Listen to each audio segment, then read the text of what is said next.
ఆయన బొట్టు పెట్టుకుంటే హిందువే కాకుండా పోతాడంటే ఈ మధ్యన మహిళలు కొందరు బొట్టు పెట్టుకోనండి. బొట్టు పెట్టుకోకపోతే కర్ణాటకలో ఏమమ్మా నీకు బొట్టు లేదు, నీ భర్త చనిపోయిందా అని. భర్త బతికే ఉందండి. భర్త బతుకుంటే బొట్టు లేకపోతే ఆయన పోయినట్లే కదా. అంటే ఈ బొట్టు గురించి అది హిందూ మతానికి సాంప్రదాయానికి ఒక పద్ధతిగా కొందరే బొట్లు ధరించాలి, కొందరు బొట్టు. అసలు మొట్టమొదట మనం అంతా అంగీకరించవలసింది అందరు మనుషులు. ఇవన్నీ మానవాన్ని నిమిత్తం, కానీ ఇది ఏదో భగవంతుడు చెప్పాడు, భగవద్గీతలు చెప్పాడు, ఇవన్నీ కరెక్ట్ కాదు. ఇది మనుషులు నిర్మించారు. బాబాసాహెబ్ అంబేద్కర్ యొక్క గొప్పతనం ఏంటంటే ఆయన దీన్ని పూర్తిగా అర్థం చేసుకొని దీన్ని అర్థం చేసుకోవడానికి ఆయన ఉపనిషత్తు చదివాడు, వేదాల గురించి చదివాడు, భగవద్గీత చదివాడు, తర్వాత రామాయణ మహాభారతాలు దీని మీద అన్నింటినీ రాశాడు. ఆయన అన్నిటినీ రాశాడు.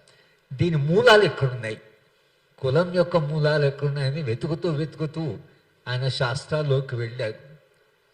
ఆయన ఈ శాస్త్రాలు చదువుతూ అన్నింట్లో ఆయనకు చాలా విపరీతంగా ఆగ్రహపరిచింది మనుధర్మశాస్త్రం.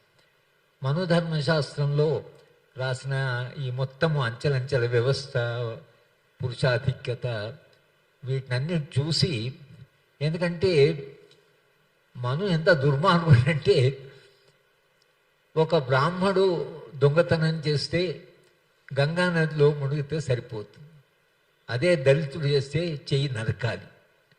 అంటే ఒక నేరం చేస్తే దానికి సమానమైన ఒక శిక్ష ఉంటుంది. కానీ ఒక కులం వాళ్ళు చేస్తే ఆ నేరం కాకుండా పోతుంది, ఇంకో కులం వాళ్ళు చేస్తే ఆ నేరం చాలా పెద్ద నేరం. ఇది ఎక్కడి న్యాయం, ధర్మం? న్యాయం అంటే ప్రపోర్షనాలిటీ అంటాం. ఎవరు తప్పు చేసినా ఆ తప్పుకి ఏ శిక్ష పడాలనో ఒక ధర్మశాస్త్రం ఏదో ఉండాలి. కానీ మొత్తంగా శాస్త్రంలో కులాల వారీగా శిక్ష, కులాల వారీగా పని, కులాల వారీగా నా గౌరవము, కులాల వారీగా చదువు, అన్నిటికంటే దుర్మార్గం చదువుకోవద్దని. ఆ చదువుకోవద్దనేది ఒక దళితులు వీళ్ళకి కాదు, మొత్తంగా అన్ని కేవలం బ్రాహ్మణులకు, అప్పర్ కాస్ట్ వాళ్ళు తప్పించి మిగతా వాళ్ళకి చదువుకోవడానికి వీలేదు అన్నాడు. ఆ విధంగా బ్రాహ్మణ మహిళలను కూడా చదువుకోవద్దన్నాడు ఆయన. మహిళలందరినీ చదువుకోవద్దన్నాడు. దాంట్లో బ్రాహ్మణ మహిళలు ఉన్నారు.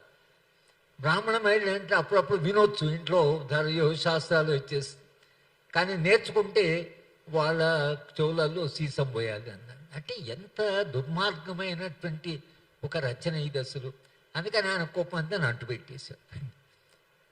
సో మనధర్మశాస్త్రాన్ని అంటుపెట్టడం అనేది ఎంతో సాధారణమైన చర్య కదా. ఇవాళ మనం చేయలేకపోతున్నాం. ఆ రోజు అంబేద్కర్ గారు చేయగలిగాడు.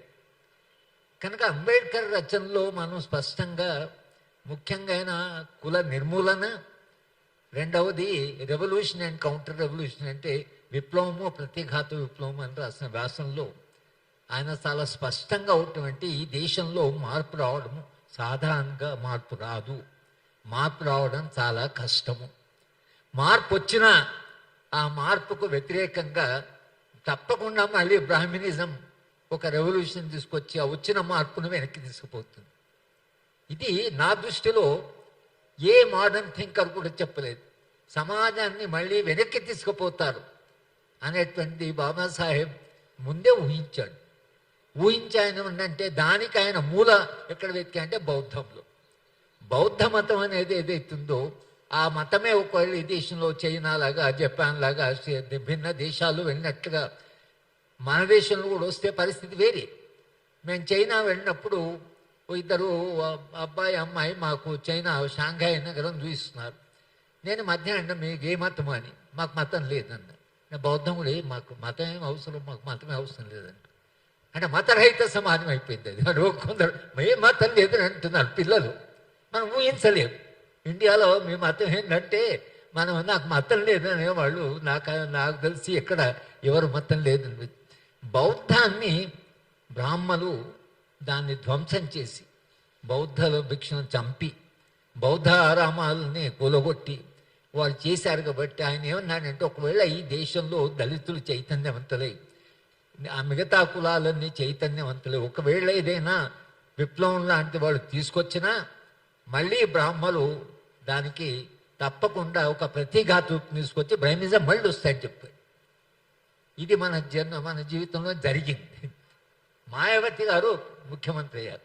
అయినప్పుడు మన అందరం కూడా ఒక దళిత మహిళ మన భారతదేశ చరిత్రలో ఆమె ఒక పెద్ద రాష్ట్రానికి ముఖ్యమంత్రి అయింది కాబట్టి ఆమె తప్పకుండా ప్రధానమంత్రి అవుతుంది, అంటే కనీసం అవ్వాలి అని అనుకున్న వాళ్ళని చాలామంది ఉన్నాం.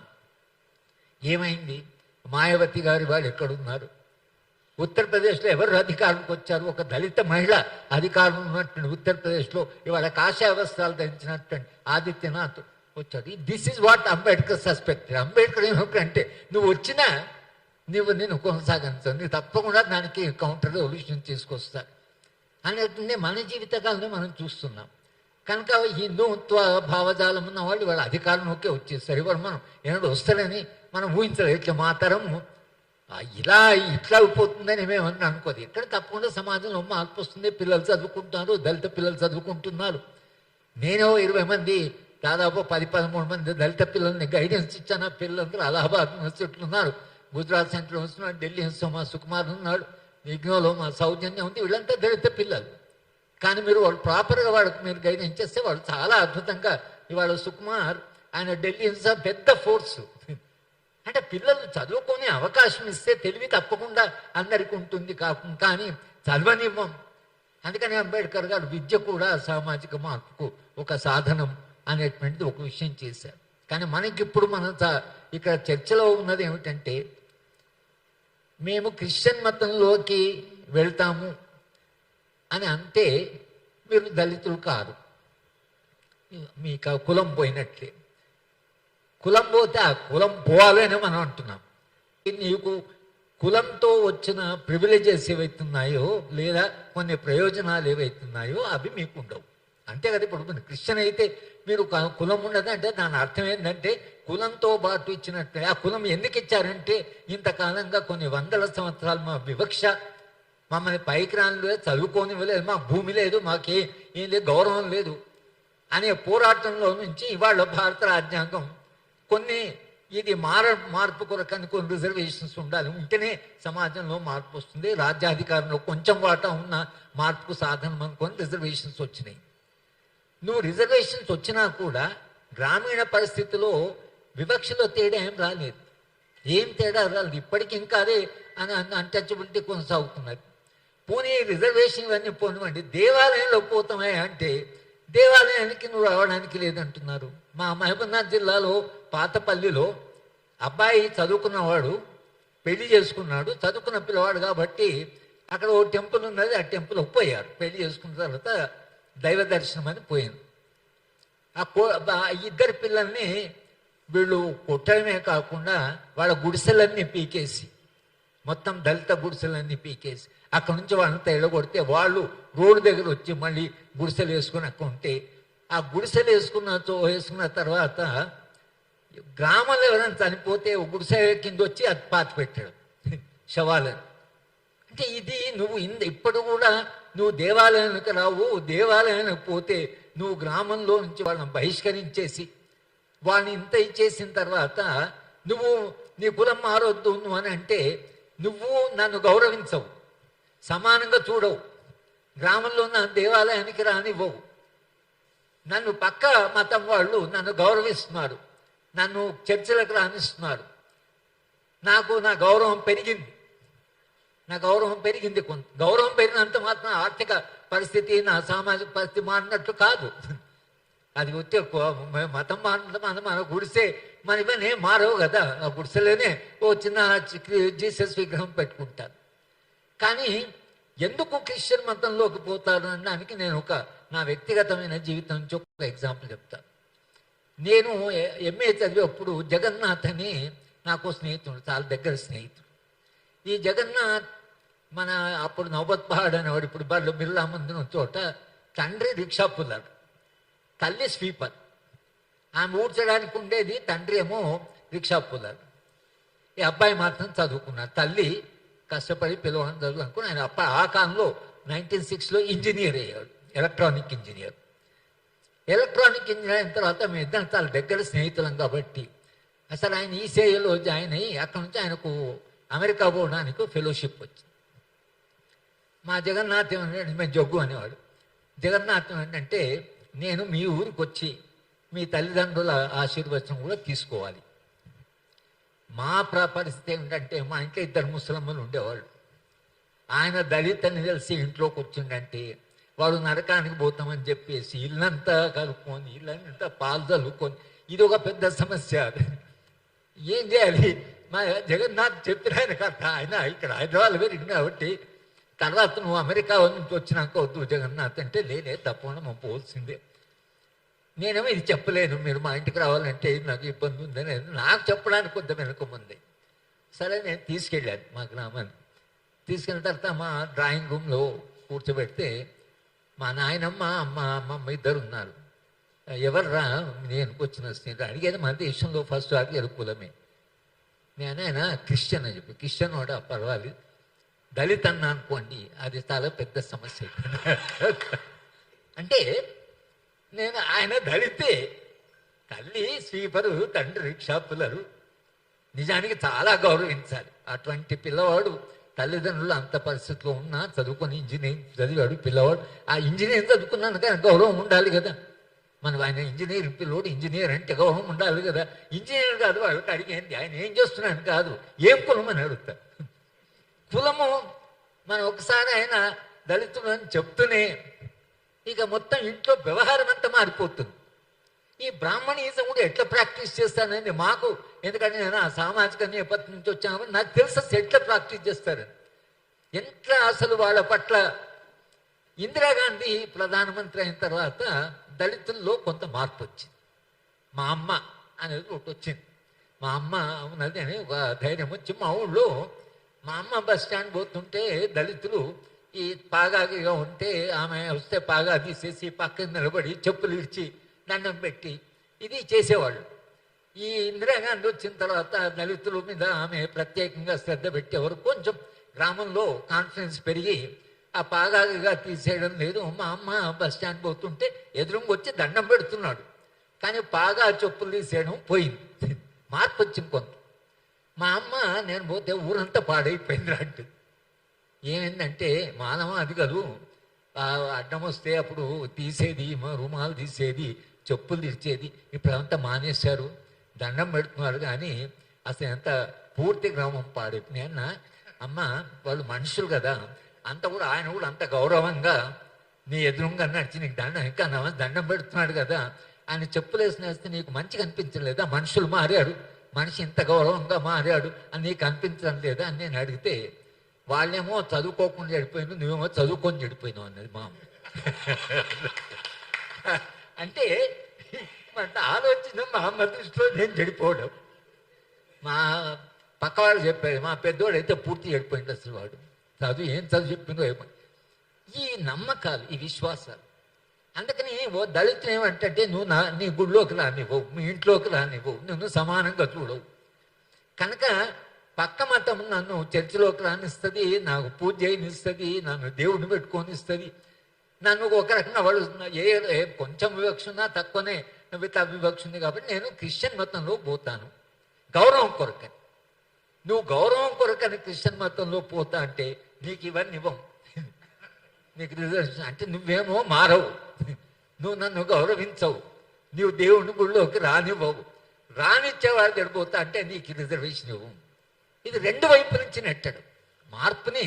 ఇటు నువ్వు మారవు, పోనీ అక్కడపోయి కొంచెమైనా గౌరవం తెచ్చుకుంటా, నువ్వు అక్కడ పోవడానికి వీళ్ళని నువ్వు రెండు తలుపులు మూసేసావు, ఆ తలుపు మూసేసావు, ఈ తలుపు అంటే నేను గౌరవంగా బతుకుతాను. క్రిస్టియన్ అంటే గౌరవం సమాజంలో కొంచెం ఎక్కువ ఉంది కాబట్టి నేను అక్కడ ఆ మతంలో పోతాను. నీకేం తప్పైంది? అసలు వివక్ష పోయిందా? నేను వాడికి ఆదాయాలు పెరిగినాయా? క్రిస్టియన్ అయినంత మాత్రాన గౌరవం పెరిగింది. కొంచెం కాకుండా కొంచెం గౌరవం పెరుగుకున్నా పొద్దున్న లేచి జీసస్ క్రిస్ట్ అని మతం, ఆ మతం నుంచి చర్చికి పోతున్నారు, పూజలు చేస్తున్నారు, సండే అంతగా అందరూ కలిసి చర్చికి పోతున్నారు, నువ్వేమి ఇక్కడ రానివ్వము, అక్కడేమో పోనివ్వము. ఇది సామాజిక మార్పు కొంచెమైనా వచ్చే విధానం ఏదైతుందో దాన్ని కూడా రానివ్వకుండా వీళ్ళు ఆపుతున్నారు. ఇవాళ హిందుత్వ వాళ్ళు మారరు. పోనీ అదే హిందుత్వ, మిమ్మల్ని మీరు క్రిస్టియన్లో పోకుండా మీరు మాకు దేవాలయకు రాండి, మేము ఇంటర్ కాస్ట్ మ్యారేజ్ చేసుకుందాం, మీరు మేము సమానమని అనుకుందాం, కుల వ్యవస్థకు వ్యతిరేకంగా పోరాడదాం అని అంటున్నారా? దాంట్లో ఏమన్నా మార్పు తీసుకొస్తాం, మనందరం కలిసి మార్పు తీసుకొస్తామని అనడం లేదు. నువ్వు అట్నేమో కొంచెం మార్పు వస్తుంది, నాకు అక్కడ పోతే అంటే అక్కడ రానివ్వడం లేదు. ఇది నా దృష్టిలో ఎటు సామాజిక మార్పు, కొంచెమైనా మార్పు వస్తున్న సమాజంలో ఆ మాత్రమైన ఆ మార్పును సహించలేనటువంటి వ్యవహారం ఇది.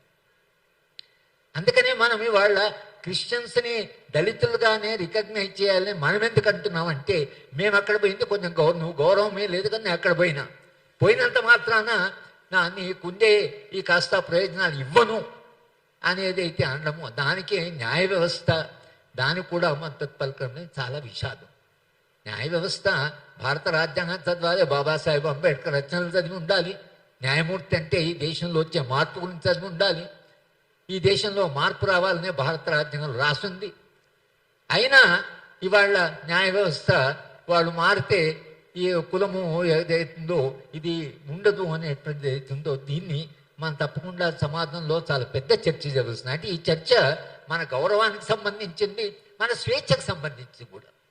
నేను ఏ మతంలో ఉండాలనేది నా స్వేచ్ఛకు సంబంధించింది కనుక ఈ రెండు విషయంలో ఇది మనం చాలా కింది దాకా ఈ డిబేట్ను తీసుకుపోవాల్సినటువంటి అవసరం ఇవాళ వచ్చింది మనకు. ఈ అవసరం ఎందుకు వచ్చిందంటే మార్పు కొరకని. మనకు రిజర్వేషన్ సార్ చెప్పాడు, రిజర్వేషన్ కులమే పోతే రిజర్వేషన్ ఉండదు కదా, పోయిన కులాన్ని తీసేయి, కుల నిర్మూలన పోరాటం బాబాసాహెబ్ చేయి, నువ్వు అసలు హిందుత్వ నువ్వు నీ మతం చాలా గొప్పదని కూడా తీసేయి, నీ కులంతో నీ మా హిందుత్వ గొప్పదని చెప్పుకుంటే ఎవరు నమ్ముతారు? అసలు నువ్వు 20% 15% మనుషులుగానే చూడినటువంటి నువ్వు ఇవాళ నన్ను అక్కడ పోనివ్వవు, ఇక్కడ నాకు గౌరవం ఇవ్వము అనేది ఇది మన సమస్య. ఈ విషయంలో ఏదైతుందో తప్పకుండా మనము క్రిస్టియన్ మతంలో పోయినంత మాత్రాన వాళ్ళు దళితులు కాకుండా పోరు అనేటువంటి చెప్పడం దాంట్లో భాగంగానే మేము క్రిస్టియన్ మతంలో పోవడము ఏదో దాని కొరకు దీని కొరకు కాదు కానీ మేము పోతున్నది గౌరవం కొరకు, ఆత్మగౌరవం కొరకు అని మేము అక్కడ పోతున్నాము. దేవుడు అంటే మాకు యాక్సెస్, సరే జీసస్ సరే ఆయన రచనలు ఏవైతున్నాయో ఆయన పేదవాళ్ళ పక్షంగా మాట్లాడాడు, ఆయన నిజంగా ఆయనను ఈ ధనికులు సంపన్నులు అంతా కలిసి ఆయన చంపను కూడా చంపించారు. ఆయన చెప్పిన మతానికి ఆయన క్రూసిఫిక్స్ కూడా అయ్యాడు.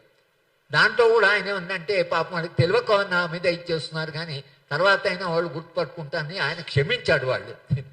కానీ కొడుతూ ఆయనని క్రాస్ ఆయన నెత్తిలో పెట్టి ఆ చిత్రహింసలు పెట్టి జీసస్ ఎవరు కొడుకు చనిపోయారు, ఆయన పేదవాళ్ళ కొరకని పేద పక్షవాడు కాబట్టి చనిపోయాడు అనేటువంటిది క్రిస్టియన్ మతంలో ఉండేటువంటి ఒక నమ్మకం.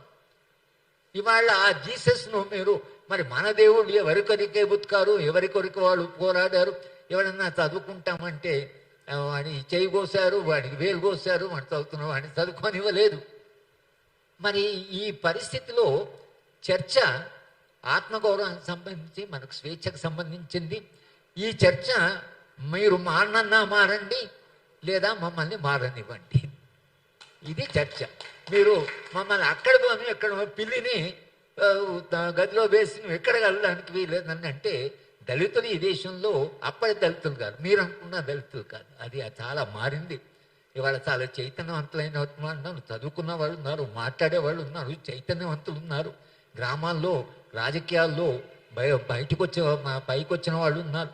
కనుక ఇప్పుడున్నటువంటి సామాజిక పరిస్థితులు, ఇప్పుడున్న చైతన్య దశలో ఈ అయితే సుప్రీంకోర్టు ఈ నిర్ణయం ఏది ఇచ్చిందో అది ఫుల్ బెంచ్ కన్నా వెళ్ళి అది రివ్యూ చేసి ఆ నిర్ణయాన్ని సుప్రీంకోర్టు వెనక్కి తీసుకోవాలి అనేటువంటి ఒకటి.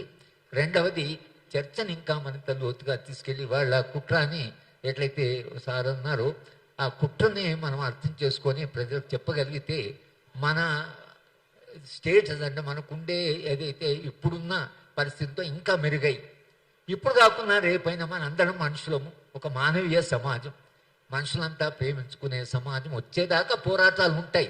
కానీ అటువంటి సమాజం వస్తుంది అనే విశ్వాసంతో మనం పోరాటం చేయాలి. ఇవాళ చర్చ కూడా దాంట్లో భాగంగానే మనం చూడవలసిన అవసరం ఉంది. ఈ అభిప్రాయాలు మీతో పంచుకోవడానికి నాకు అవకాశం ఇచ్చిన మిత్రులందరికీ నేను ధన్యవాదాలు చెప్తాను.